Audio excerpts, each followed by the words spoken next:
Hello and welcome back to another episode of SPTV by Louis Ramon Repetto. And I'm here to talk about what is SPTV. SPTV means suppressive person, and TV is obvious television.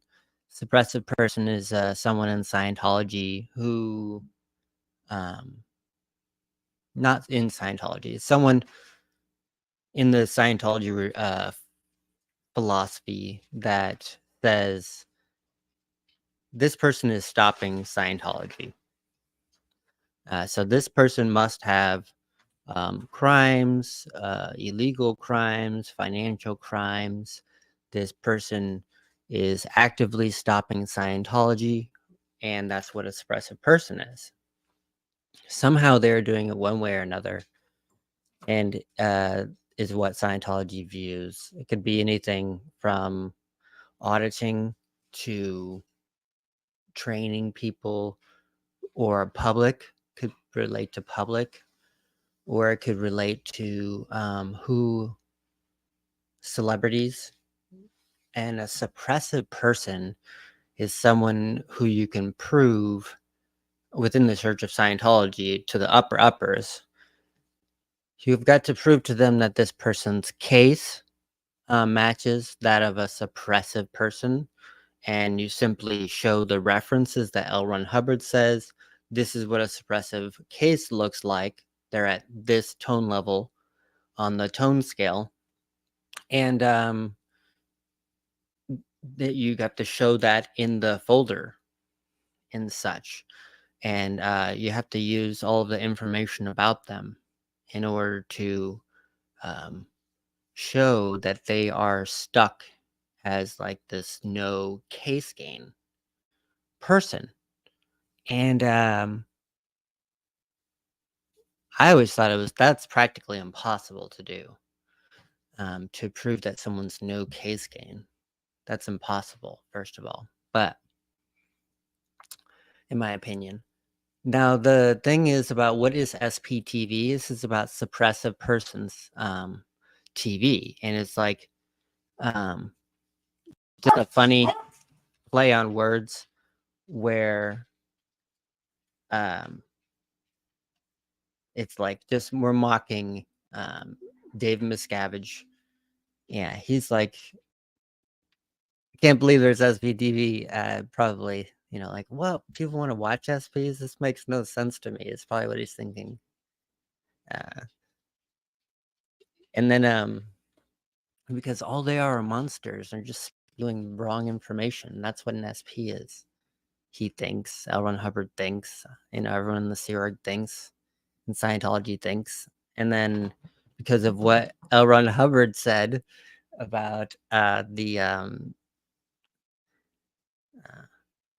how suppressive persons are, not only do you have to prove to the upper uppers that the person makes no case gain whatsoever in their folders, but also that the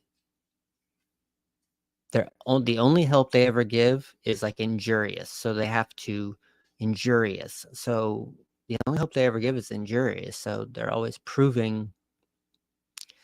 You have to prove in the to the upper uppers that this person, the way that they help people is harming Scientology.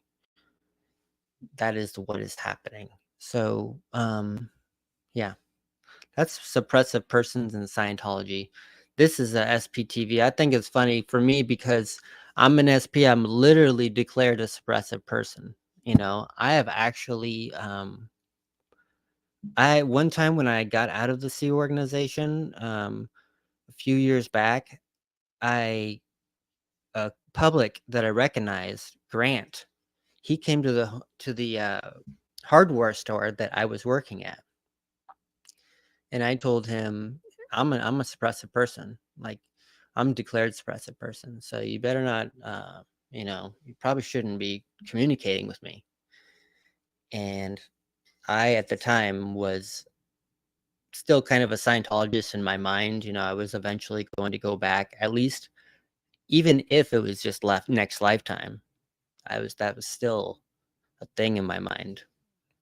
So I told this guy, you can't jeopardize your, you got to follow the rules, man. I never really saw him again. And then, let's see here. I wish at the time that I had just been like friendly and like friended him on Facebook and then had been Facebook friends with him ever since then. And then now when I'm like talking about this stuff, he could have been like, we could be talking about this and everything. SPTV, I'm an SP. I'm Louis Repetto. I was born into Scientology. I worked in it in the billion-year contract C organization.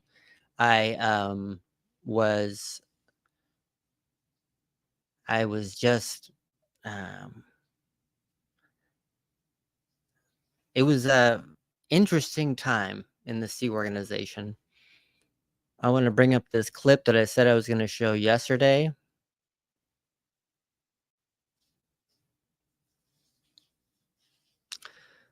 They're talking about SPTV, so I'm talking about SPTV. I'm just taking a cue from the suppressive persons. She's a psychologist, He's a top-notch suppressive person on the planet.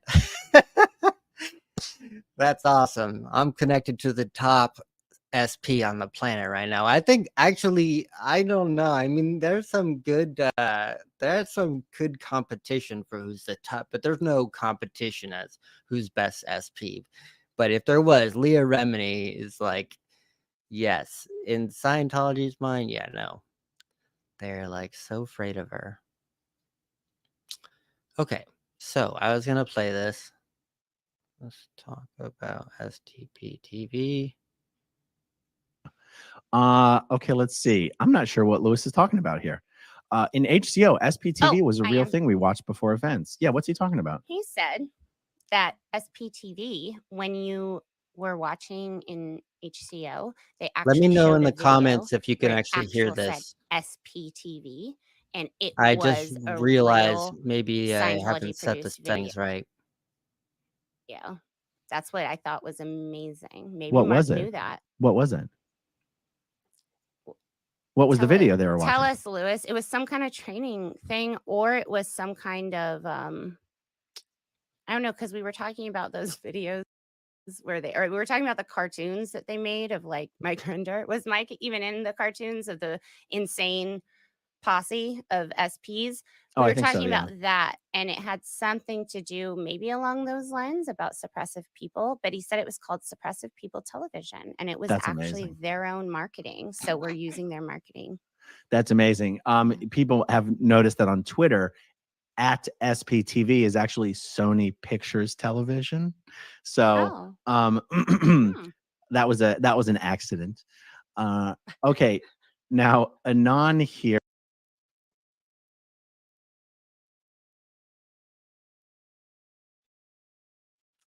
I hope you could hear that. Thank you, NF Fangirl, for answering. And Can Hear, thank you, Scott. Appreciate you. Y'all out there. So what am I talking about? Talking about SPTV and what it was for me when I joined the C organization in 1999. I first joined in with security. And when I was in security, I'm 17 years old. It's December. I am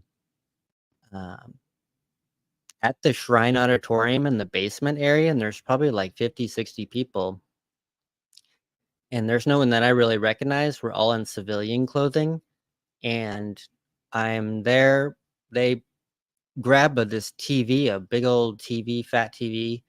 They have this VHS tape that they have set up, and they pop the VHS tape in, and on there is SPTV. It says on there SPTV in the video. I don't remember what it was. All I can think I can remember is a yellow circle, SPTV, and then they show just a bunch of pictures of the current suppressive persons who are known to come to our events and to our Scientology buildings, and who are known to come, and so that you can recognize them, so that all the security personnel there could recognize these people by watching the SPTV. They could recognize them, and then be like, okay, this is an SP. We can all tell each other in the little microphones that we had, or like this, that we, spotted a suppressive person, etc. And this was run by a woman, Lisa. She was at the head of the security force, like all the coordination of all of this was happening. And she was awesome. She ended up blowing from the Sea Organization some years later with her husband. Bravo to her. I hope she's doing great. And I hope she's watching this too. I hope her husband's watching this, because I would love to talk to them. It would just be fun to talk, because I got found out as the suppressive person in a security division because of her.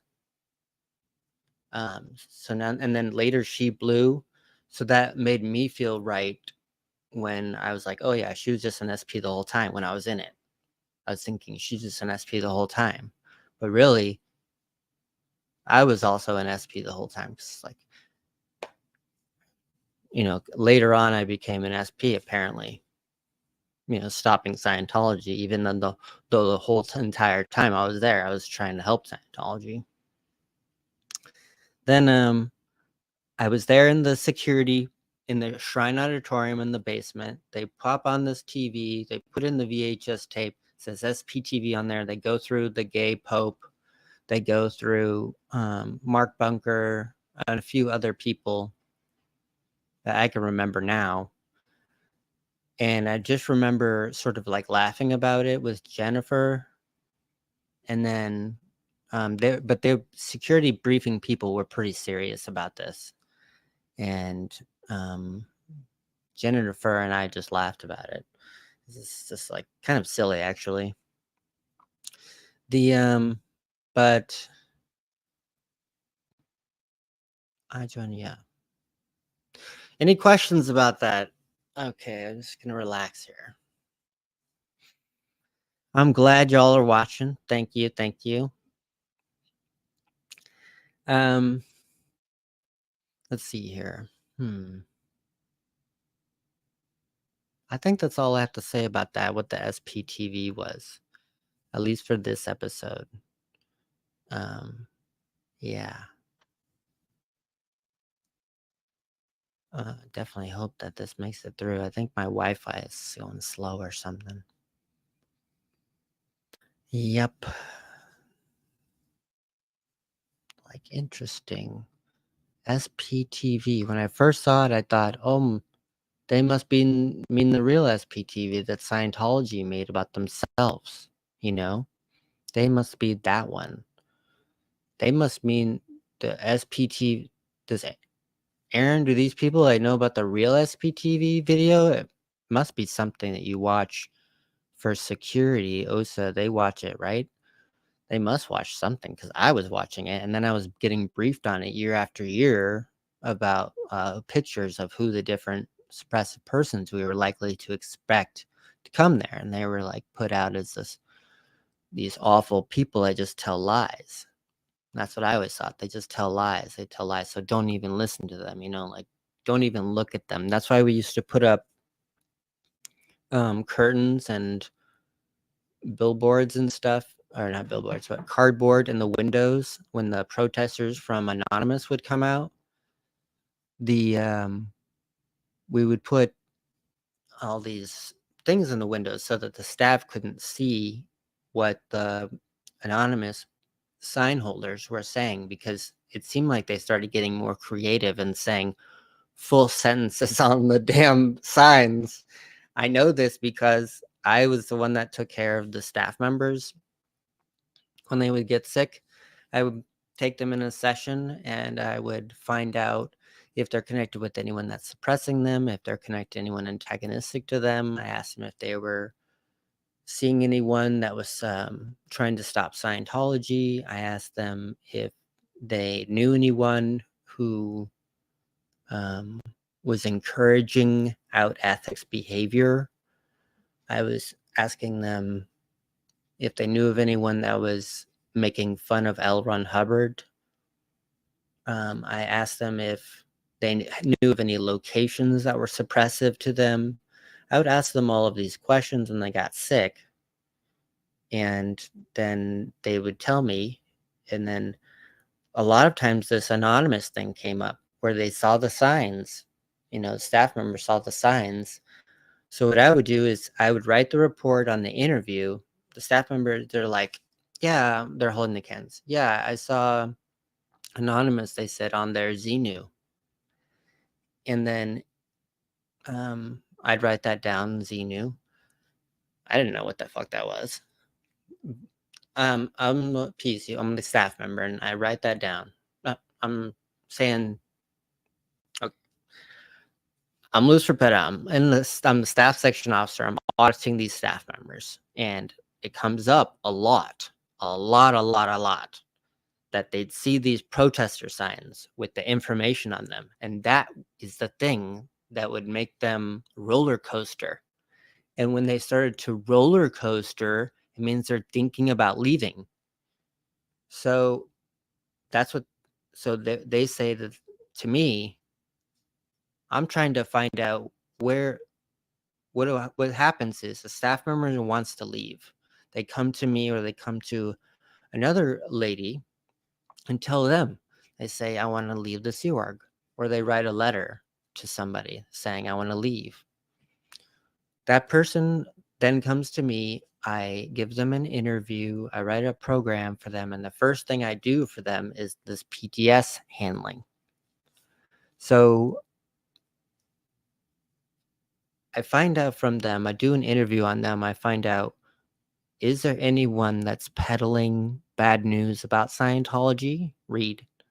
They say, yes.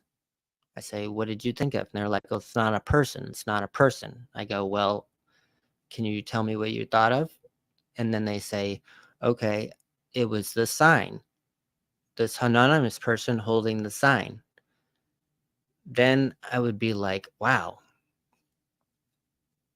writing this down. And this would happen over and over. People writing seeing the anonymous people with their protest signs. So anyways, I was doing these PTS interviews, and as soon as we found out that thing, I would just write the report up and send the report with the person to the ethics officer.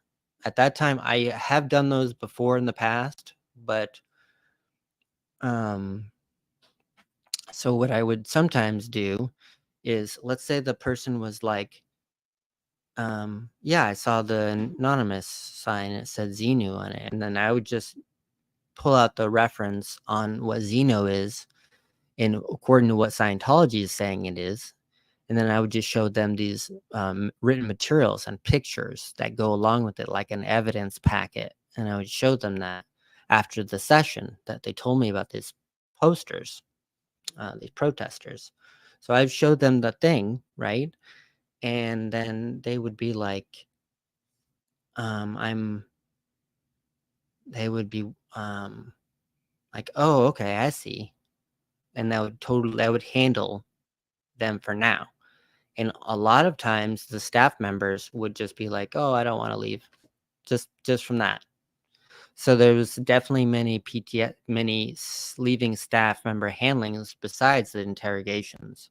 We would do this PTS handling on people, or we would just like locate times when they saw something in the outside world that was making them question Scientology or in some way, or they were like wondering about it. When they would think about that stuff, they would want to leave. And so I do these PTS interviews and handlings on them, and they wouldn't want to leave. And so it would usually just that'd be the end of it. They would go back to post, and I would have to do some follow-up sessions where I do have to interrogate them about leaving and stuff. And then, but that sort of is like the cap on the roller coaster. The person's like roller coastering. They leave, they don't want to leave. They leave, they don't want to leave. You know, there's Sea Org members that go through this all the time. All of the Sea Org members I ever knew, they were doing this. Or, you know, and then every time they brought up that they thought about leaving, just the thought of it, not actually doing it or figuring it out, just they thought about it, they'd have to be interrogated about that specific thing. I don't wonder what that does to you. You know, I don't know. But for me, I just kept staying in the Sea Org personally, and then I was able to get other people to stay. On to the comments.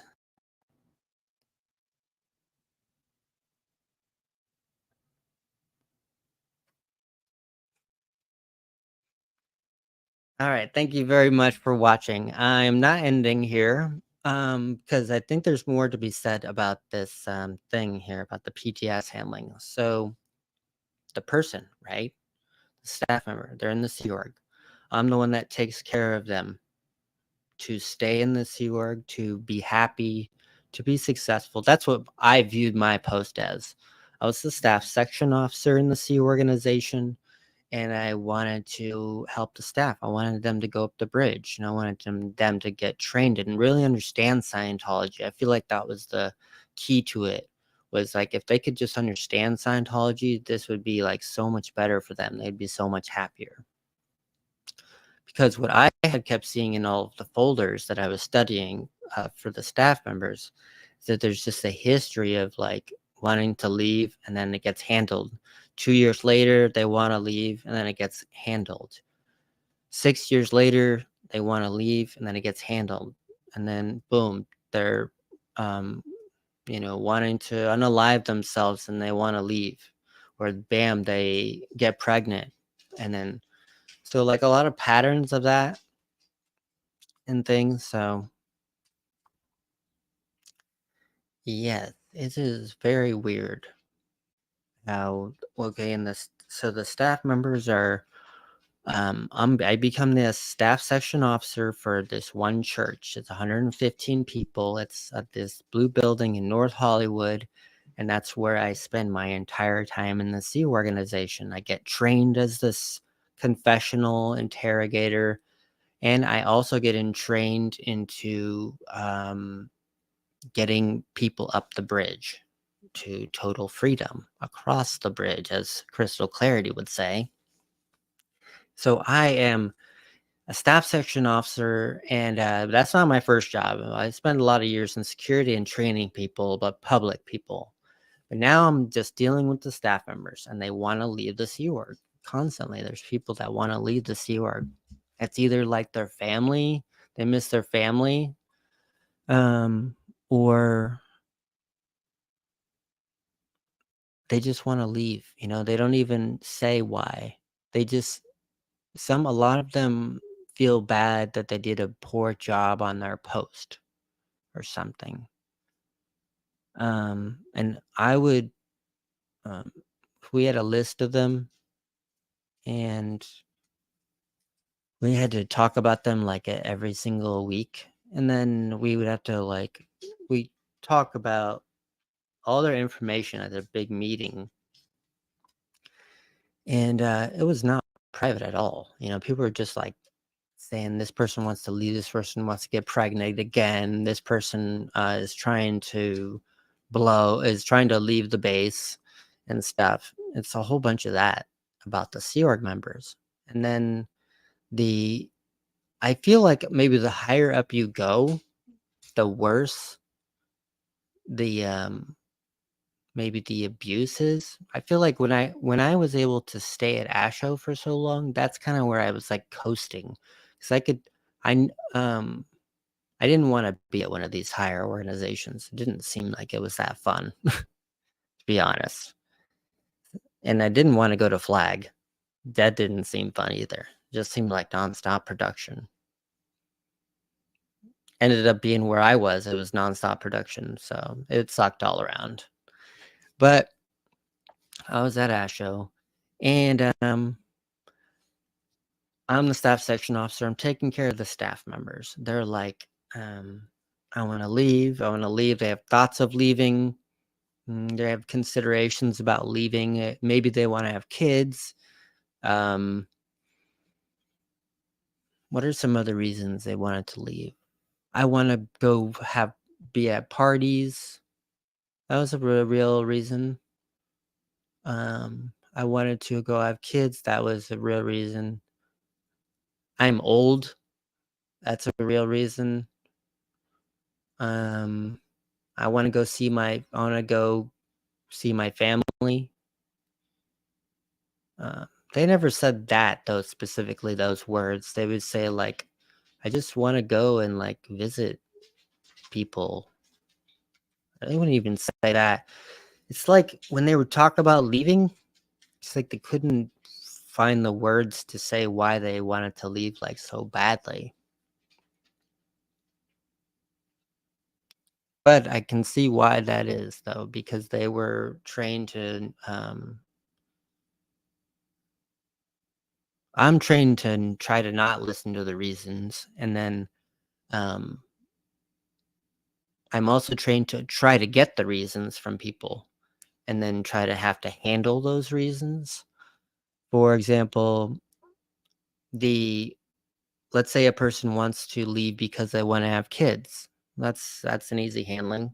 I just have them do the doubt formula. So those are the steps that L. Ron Hubbard wrote, where you do steps 1, 2, and 3. There's one of the steps in doubt, the doubt condition. Once you're in doubt, though, so you're in lower conditions. So you have to admit that you're not in doubt so that you can stay out of lower conditions. As soon as you admit, I'm in doubt, you're in doubt, which is below liability. And liability is the sucky one, where when you're in lower conditions in liability, you're getting all the penalties of time, money. You can't go off the base. Those type of things. That's the lower conditions. When you hit doubt, though, you go below liability in your mind. And so you don't want to fess up to that. You don't want to say, I'm in doubt, because then you get assigned a condition of doubt. So if someone was like to me, well, I want to go out and leave because I wanted to have babies, I would just tell them, okay, we'll just do the doubt formula. Then they would go and sit down and they would do the doubt formula. They would read it first. First, what I would do is I would word clear them on the doubt formula. So have them read the doubt formula out loud to me. I'll read it along with my materials. And then if they fumble or stumble or hesitate or slow down or sound robotic, I'll stop them and I'll make them find their misunderstood word.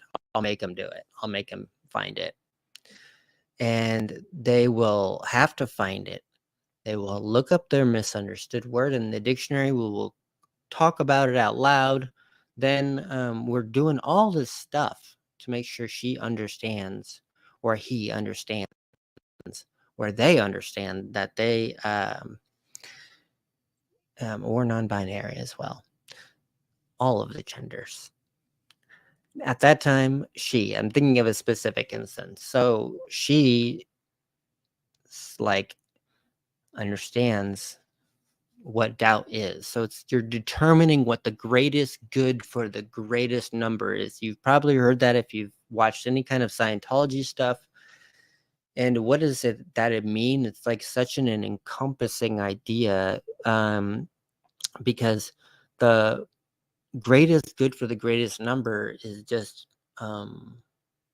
dependent on what you believe is right.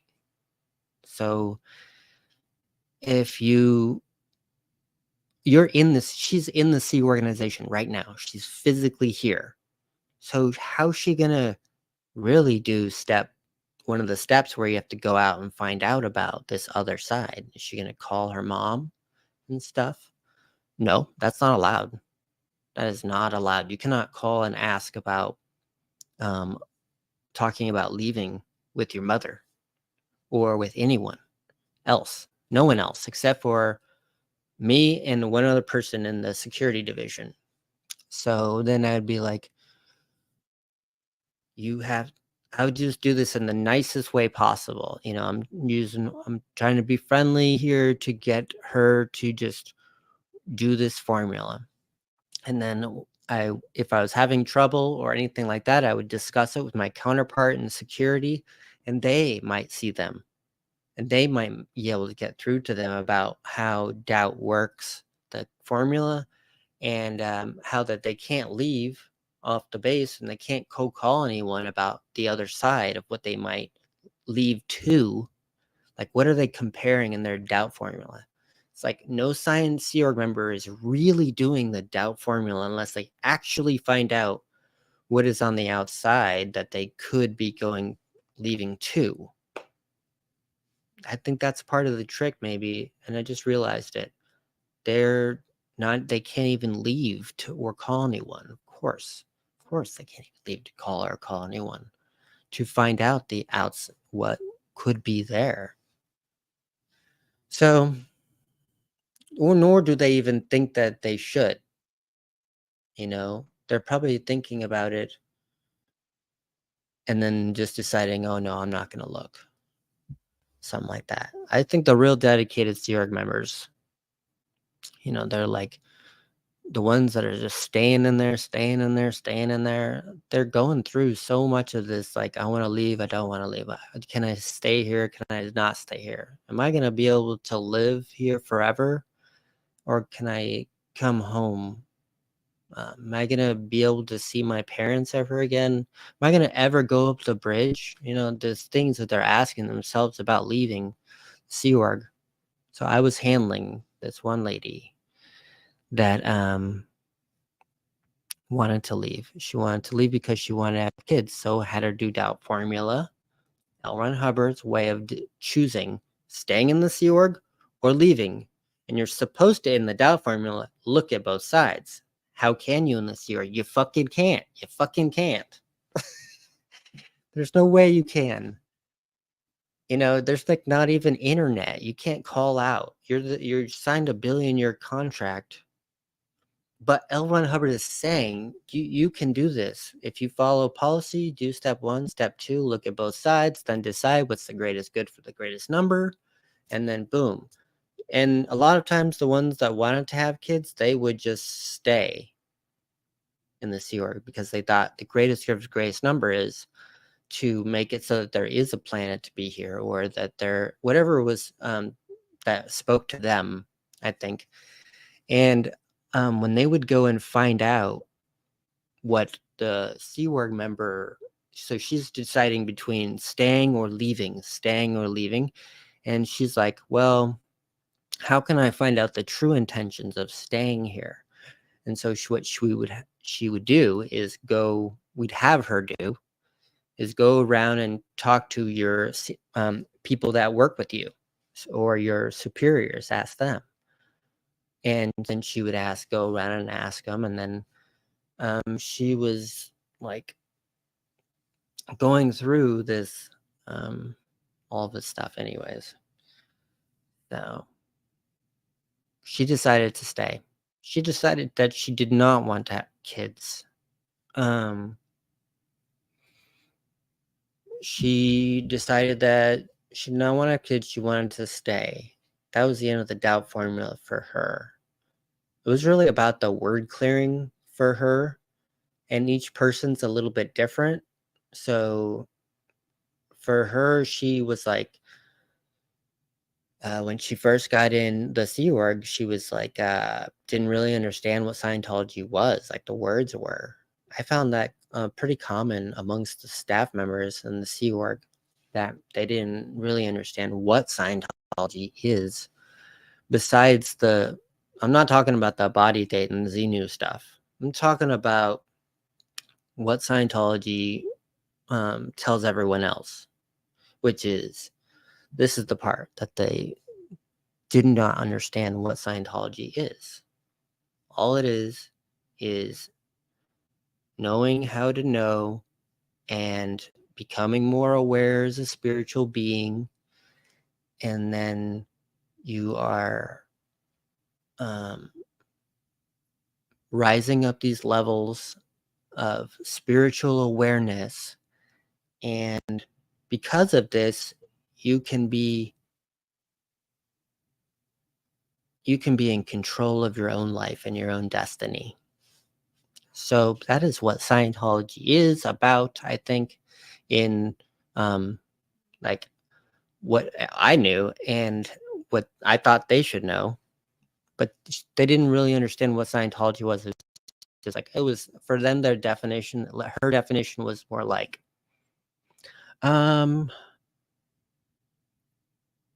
she'd just be like, well, it's like a religion. I know it has to do with like philosophy, she would say, but I was she'd be like, I don't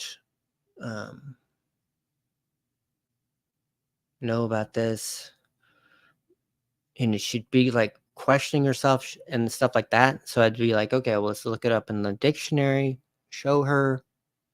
And then the dictionary definition, every single dictionary, any Scientology dictionaries, anyways, defines Scientology very clearly, but it's like they're too long, the dictionary. So what I would just show her is the What is Scientology picture book. And then I'd just show her that, and then it'd have like 5 or 6 explanations. And it would be like a picture and then some information. It was always something that got a floating needle. Like the meter was like doing this when they would read this stuff. So then I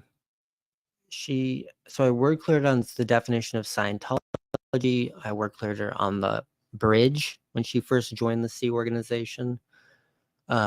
So what I would do is I'd take the bridge, the grade chart, and I'd have the staff members sit across from me. All the brand new staff, all of them. I'd do this, and to the old ones. To the old ones, I did a different procedure, but to the newer staff and the probably 20 years in staff members, even, I would do this type of procedure. What I'm going to tell you, which is I have them sit there with the grade chart, and I have a grade chart, and I'd have them read the grade chart out loud to me. And then anytime they stopped, I'd tell them what that meant. The word meant anytime they stopped, where there was, for whatever reason, I would just tell them the words for these things. And so a lot of Sea Org members, a lot of them do not know what the bridge is. And then it's like 2 sides, and then they don't know about why the bridge is written in red ink on white paper, or they don't understand the green ink on the white paper and things like that, or they don't really understand what the grades are, and then what clear is, and then what Thetan is. Like the usually they'll get the definition of Thetan slightly wrong, and they will need to like find out what it is according to Scientology procedure, which is I would just tell them, or I would read it to them from the dictionary. I would read them more typically if it was a Scientology word, I'd read them something because I didn't want to get caught giving verbal tech to somebody. So, but if it was another word, like, oh man, there's so many words. Provisional, that was a common misunderstood word. Anyways, I'd have these staff members brand new, and they don't know these words on the bridge, the grade chart, and they joined a billion-year contract.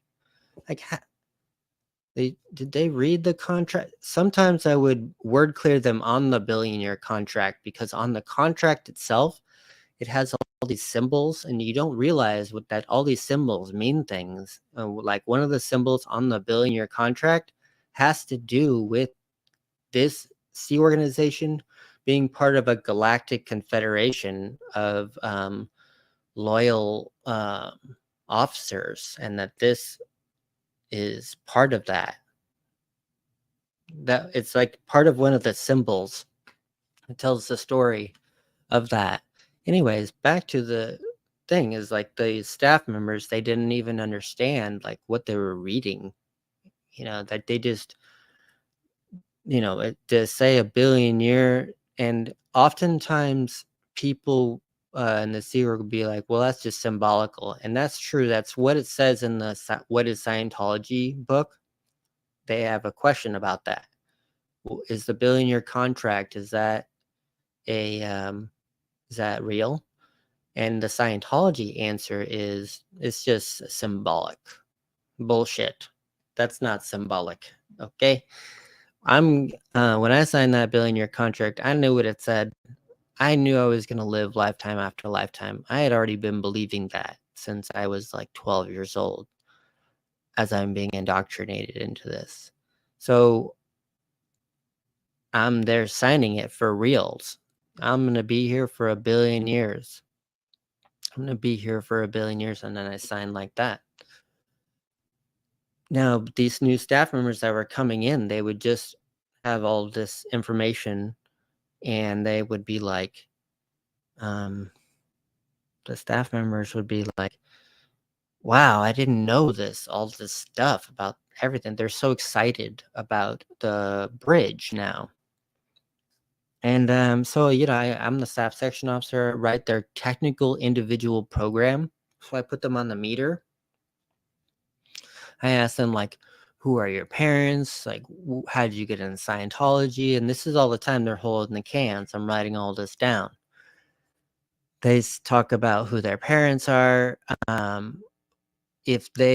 what courses they've done, what auditing they've done, and everything. I write it all down. What courses are they in the middle of? And what gains have they had from their auditing?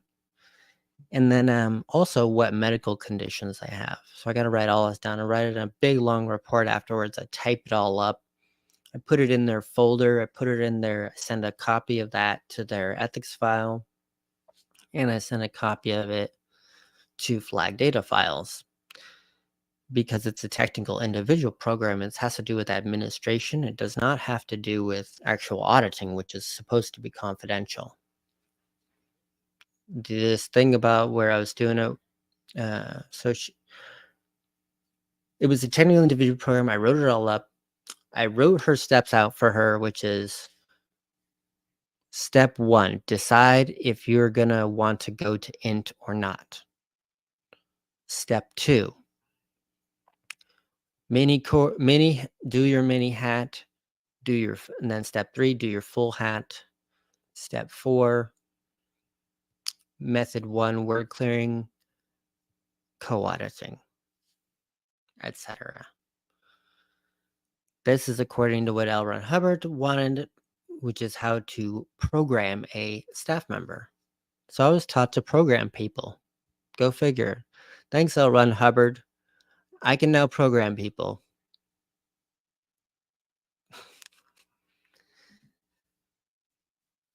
So that sounds weird to me. I'm like programming people.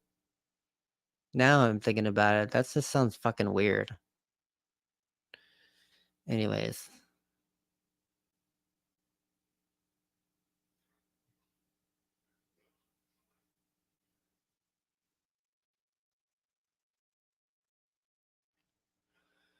Um,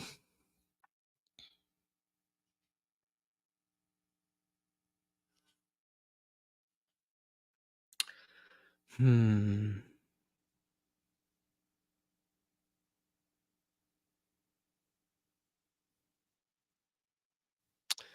Do you think that, okay, me, do you think that people that are still in and want to leave secretly watch SPTV? Well, I'll tell you my experience. When I was in the Sea organization and I had access to YouTube, I watched my favorite person to watch, which was Tommy Davis.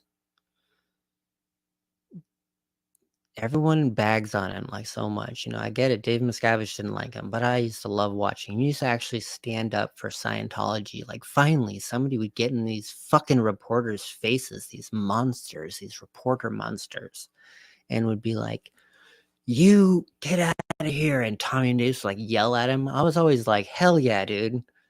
Yeah, like finally, someone's sticking up for us, the little guy." against these like raging SP news people.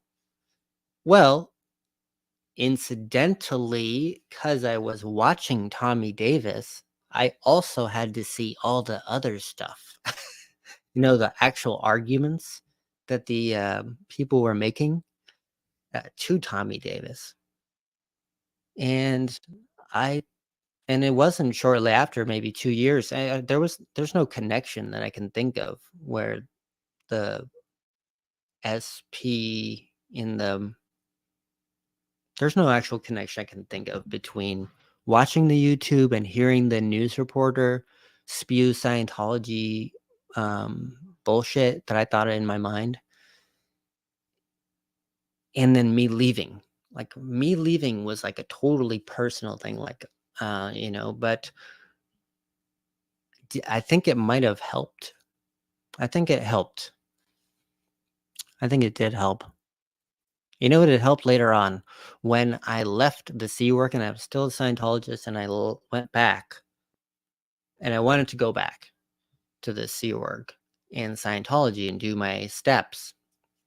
Well, because I had saw this already kind of bad news stuff about Scientology through watching Tommy Davis, then I totally went and looked at the stuff on the internet. I looked for the stuff that guy was saying, the BBC reporter. In fact, when I was out of the Sea Org and I went to find bad stuff about Scientology, I would go and find Tommy Davis, and then from there I could find this dude, John Sweeney. I'm not sure if what his name is. Then I started watching some of his stuff, and then YouTube was like, "Hey, do you want to watch Aaron Smith-Levin? You might know him." And I'm like, "Yeah, I'll watch Aaron Smith-Levin." And so, yeah, I think it does help.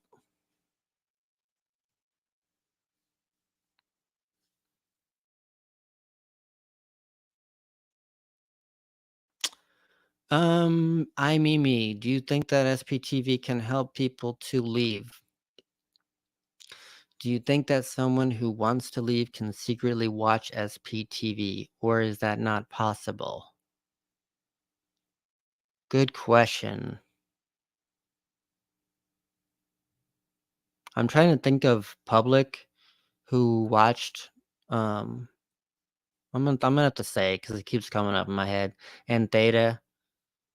And theta is a word that Scientology uses for the term they use for like the nasty information regarding Scientology, lies, bad news, anything like remotely bad about Scientology. It's all in theta.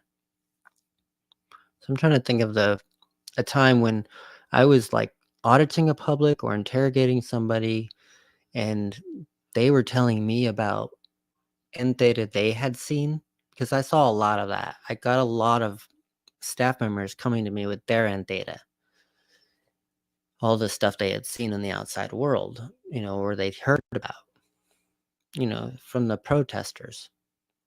So they would come to me and be like, well, this is what it is. I'd audit them on it first. So I have them talk about it, and I listen and acknowledge them, and then I do little dancing tricks with my feet. No, then I would audit them a little bit, maybe go earlier similar to an earlier similar time this happened, and then clear up for them like emotionally. I feel like they'd be like sensitive to it anymore, and then I'd write a report and then send them down to this girl that worked in security. She was very good. She would show them the dead agent materials, and she was just very like relaxed and was good at handling this part of it. She would do that part, and I would do the auditing part. So I can think of times where a staff member or a Sea Org member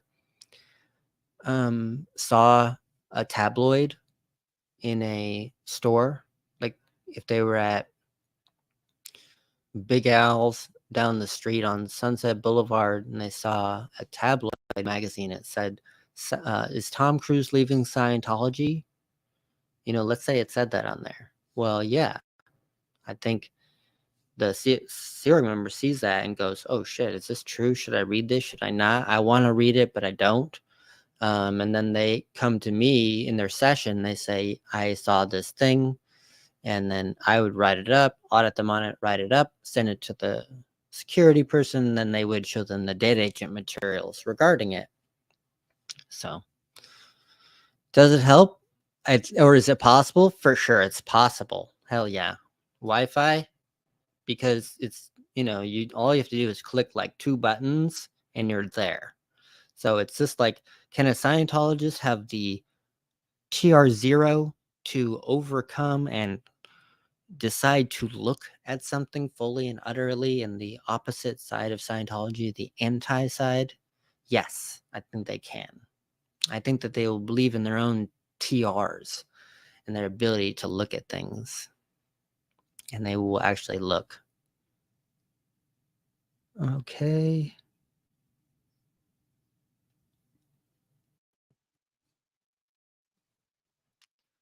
Fab Sonia. Question: Are your parents still in Scientology? You are doing great. Keep it up and don't give up SPTV. Thanks. Thanks a lot. Are your parents still in Scientology? Are there? I believe that. Okay, my dad has died. He died a year ago. My mom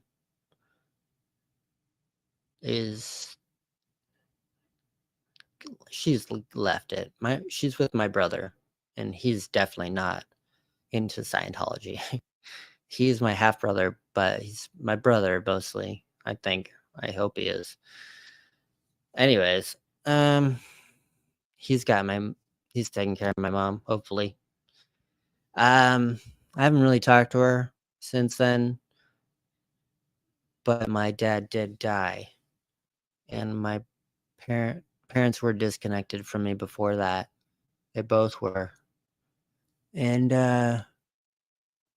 yeah, sucked,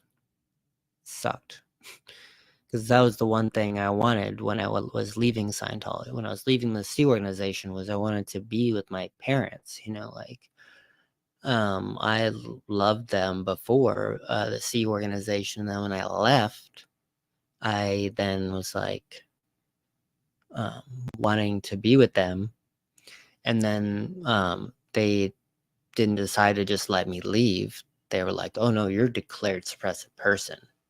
And we're sending you 10 states away with no money so that you can't, you know, interfere with one of our cash cows, John Repetto, my dad. So, boom, Louis Repetto. That's what happened.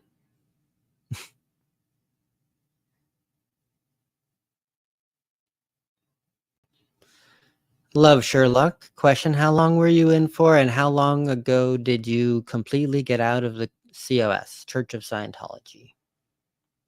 How long were you in for? I was in from August 12th, 1999 to October 3rd, 2013. When I completely get out of Church of Scientology, I'm not sure what you mean, but when I was in 2013, I got declared suppressive person. I got freed, and then I thank you Scientology for freeing me. For fuck's sake, declare me. Fuck, I just want to get out of there. I'd rather be like, you know, couldn't live with myself being in there doing those things to people like constantly. Got the fuck out of there. I still in my head wanted to get back to Scientology, and then that went away with Scientology's demand for money from me. Then I was like, I can't get back to Scientology because I don't want to spend all that money on Scientology. And I'll just go next lifetime. And for my parents, I'll just wait for them to stop registering on the e-meter. And I knew that was going to be soon. and then I'll reconnect with them. That was my plan. Then I looked up a bunch of confidential stuff on the OT levels, and that sort of I just decided to just try to live a regular WOG life, and I was just, what do I'm interested in now and stuff. And then I swung back to I forgot about all the Scientology stuff. I started forgetting about it, and I didn't talk about it with anyone for a really long time. When did I really start to like leave it though? I don't think I've ever really left it. It's still like part of how I think about things and stuff, and I I'm trying to see the opposite of what L. Ron Hubbard said don't look at, or what he said, like, don't look at this, don't look at this, don't look at. He's saying what you should pay attention to is people and how they're getting reminded of their past lives. Now, don't do this if he'll remember saying, now don't do this outside of session, or don't do this at certain times, or don't do this with certain people. And then I didn't even look to think maybe what I should be looking at is things that he's saying don't look at. So I'll think about things, and then I'll just like fucking be like, yeah, that's true. It is okay to think about things in a different view. It's weird. I don't know what to say.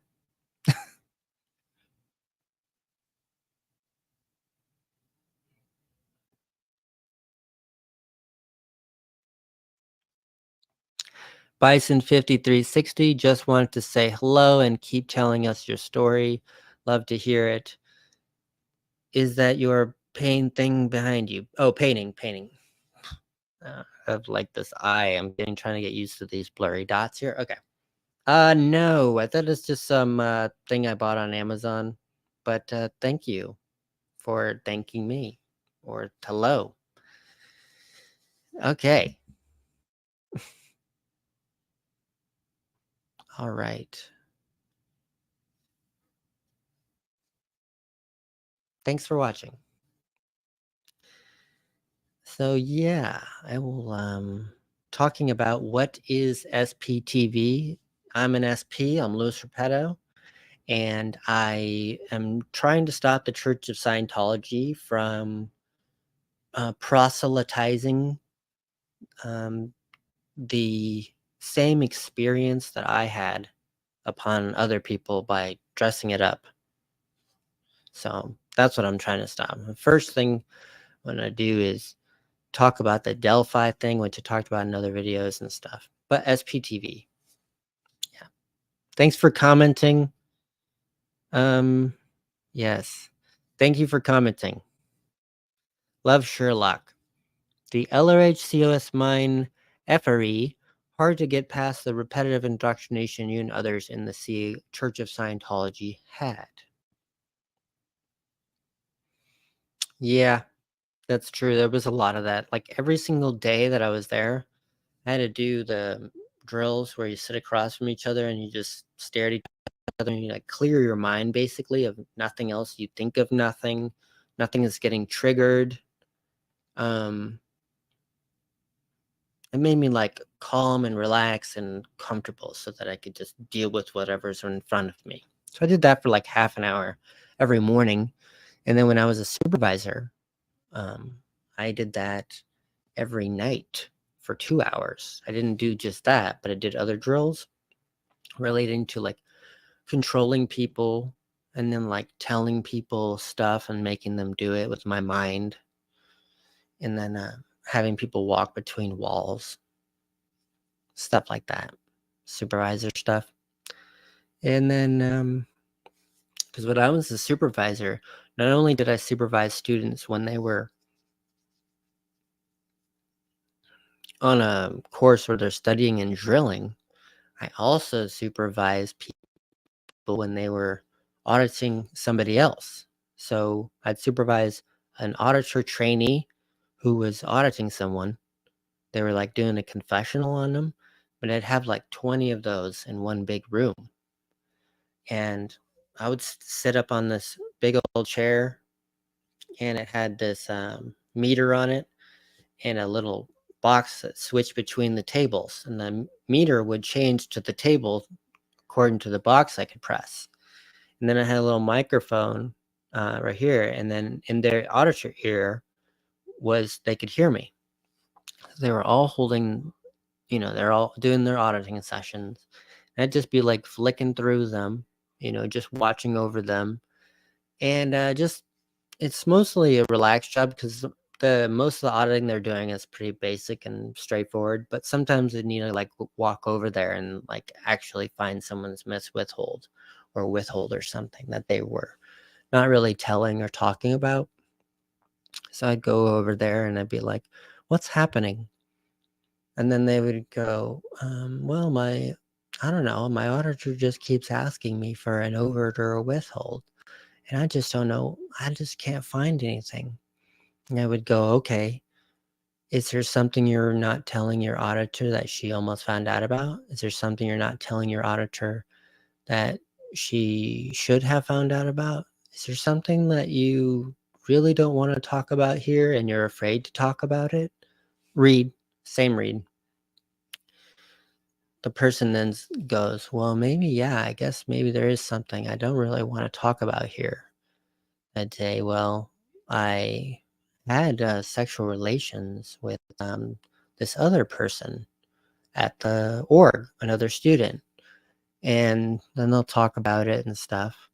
And the sessions are going on right next to each other. So sometimes you would hear about some sex in a session that's happening between another session. So the tables where the people are doing the auditing are here next to each other. I just do remember that. It was like one thing where I made sure that I don't know, it doesn't seem right. All these sessions going, and then people are talking about their intimate details and stuff. And then not only just that though, but other things like when they were cheating their boss of work time, or they were lying about something at work, or they were doing this or that in the sessions. These all be going on at the same time.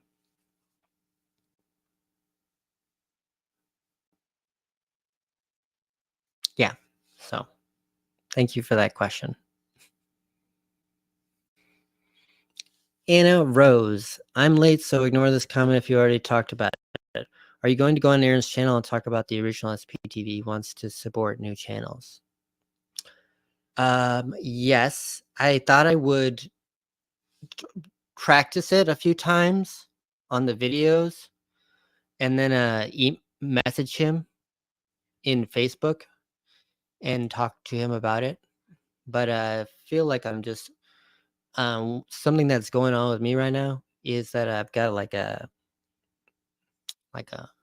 little bit of a sickness or something right here.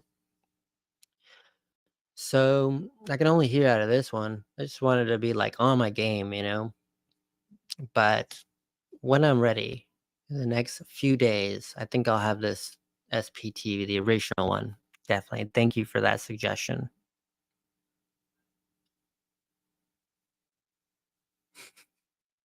This is a funny question.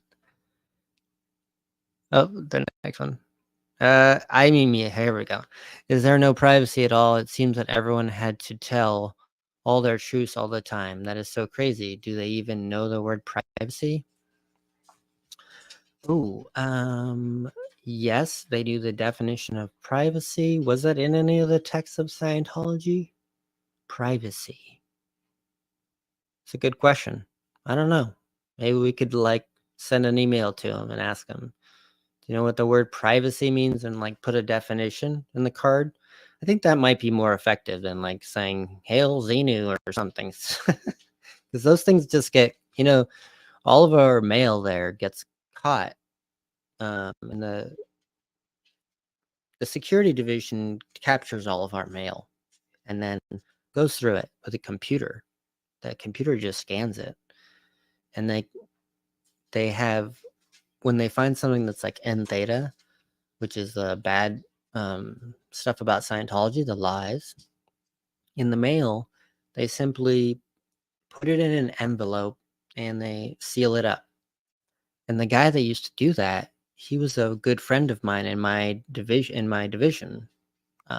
He was working for doing this. He got really sick. Okay, he got really sick. I later became staff section officer. He got like so bad he was in the hospital and stuff. So I gave him a PTS interview, which is where I find out where he got sick, like what was causing him to be sick. And I was asking him, like, have you seen any negative information about Scientology? Bam, read. And he's like, oh, yeah, I saw this letter from someone that came in through the security scanner. And he would see that and go, oh, damn. And it would say something about Dave Miscavige, like a one-liner, or like Xenu, something, something, something. I would then write that down. I'd audit him on it, and then he would go back to post, and he would get better. He thought he was getting better. He said that he was feeling much better and that he was less sick. I think we were still taking him to the doctor for various reasons, but he thought he was getting sick from being in contact with the suppressive person stuff. So I guess it does have an effect somehow. I mean, the Sea Org members think that people in the outside world that are telling them about Xenu or whatever are making them sick. Sea Org members think they're getting sick from people telling them that there's freedom in the outside world. Like, the Sea Org members think they're actually getting sick from these words that they're getting from the outside world about how bad it is in Scientology. For me, yeah. So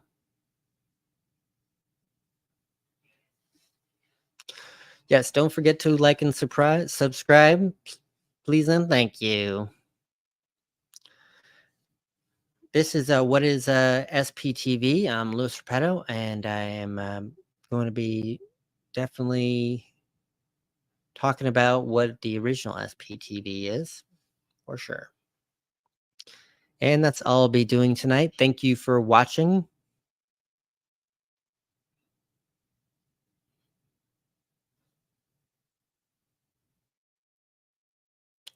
Yep. I think it's going to clear up hopefully soon. But yeah.